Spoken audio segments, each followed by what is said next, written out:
നമസ്കാരം. ശ്രീ ചങ്ങമ്പുഴയുടെ രമണൻ എന്ന കാവ്യത്തിന്റെ ഉപക്രമം. മലരണിക്കാടുകൾ തിങ്ങി വിങ്ങി മരതക കാന്തിയിൽ മുങ്ങി മുങ്ങി കരളും മിഴിയും കവർന്നു മിന്നി കറയറ്റോരാലസൽ ഗ്രാമഭംഗി ഉലകം പോൽ കുന്നിൻ പുറത്തു വീണ പുതുമൂടൽ മഞ്ഞല പുൽകി നീക്കി പുലരൊളി മാമല ശ്രേണികൾ തൻ പുറകിലായി വന്നു നിന്നെത്തി നോക്കി എവിടെ തിരിഞ്ഞൊന്നു നോക്കിയാലെന്തവിടെല്ലാം പൂത്ത മരങ്ങൾ മാത്രം.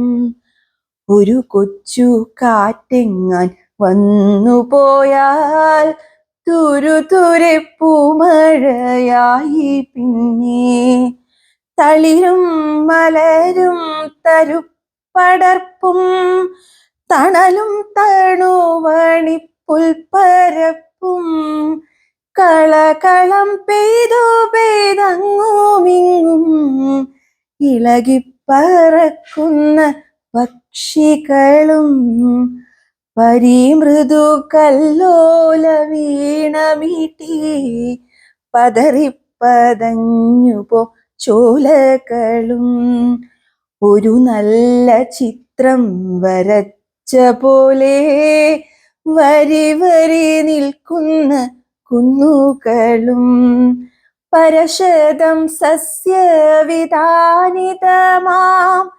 പല പല താഴ്വരത്തോപ്പുകളും പവിഴക്കതിർക്കോല ചാർത്തണിഞ്ഞ പരിചെഴും നിൽപ്പാട വീഥികളും ഇടയന്റെ പാട്ടിലലിഞ്ഞൊഴുകും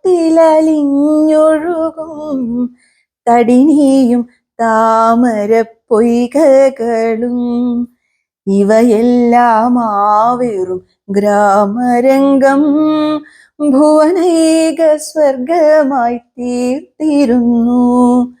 ഇവയെല്ലാം ആവേറും ഗ്രാമരംഗം ഭുവനൈക സ്വർഗമായി തീർത്തിരുന്നു. അവികല ശാന്തിതൻ പൊൻതിരകൾ അവിടെ തുളുമ്പി നിന്നു.